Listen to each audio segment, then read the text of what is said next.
എന്നെ സ്നേഹിച്ച നിന്റെ സ്നേഹമത്രയോ ആശ്ചര്യം.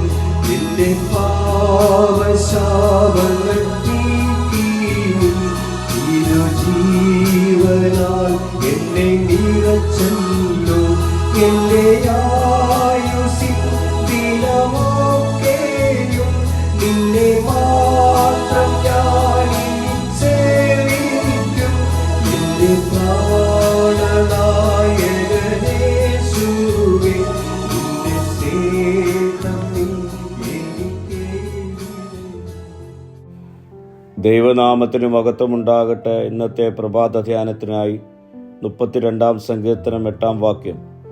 ഞാൻ നിന്നെ ഉപദേശിച്ച് നടക്കേണ്ടുന്ന വഴി നിനക്ക് കാണിച്ചു തരും. ഞാൻ നിന്റെ മേൽ ദൃഷ്ടി വെച്ച് നിനക്ക് ആലോചന പറഞ്ഞു തരും. തന്നിൽ ആശ്രയിക്കുന്നവർക്കുള്ള മാർഗനിർദ്ദേശം, ജാഗ്രതയോടെയുള്ള പരിചരണം എന്നിവയെക്കുറിച്ചുള്ള ദൈവത്തിൻ്റെ വാഗ്ദാനത്തെ ഈ വാക്യം ഊന്നിപ്പറയുന്നു. അവൻ അവരെ ശരിയായ പാതയിലേക്ക് നയിക്കുകയും സ്നേഹപൂർവ്വം അവരെ ഉപദേശിക്കുകയും ചെയ്യും. ദൈവം വ്യക്തികളെ അവർ പിന്തുടരേണ്ട പാതയിൽ പഠിപ്പിക്കുകയും ഉപദേശിക്കുകയും ചെയ്യും. അവരുടെ യാത്രയ്ക്ക് ആവശ്യമായ അറിവും ഗ്രാഹ്യവും അവർക്ക് നൽകും.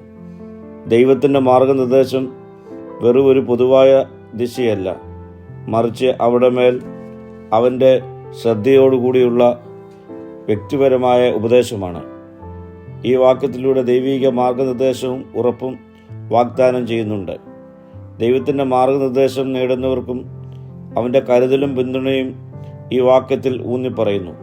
പ്രിയ സ്നേഹിതരെ, വഴിതെറ്റിപ്പോയവരോ ആശയക്കുഴപ്പത്തിലാകുന്നവരെയോ ജീവിതത്തിലെ വെല്ലുവിളികളെ മറികടക്കുവാൻ ആവശ്യമായ എല്ലാ മാർഗനിർദ്ദേശവും പിന്തുണയും ദൈവം നൽകുമെന്നുള്ള ഉറപ്പും ഈ വാക്യം നമുക്ക് നൽകുന്നു.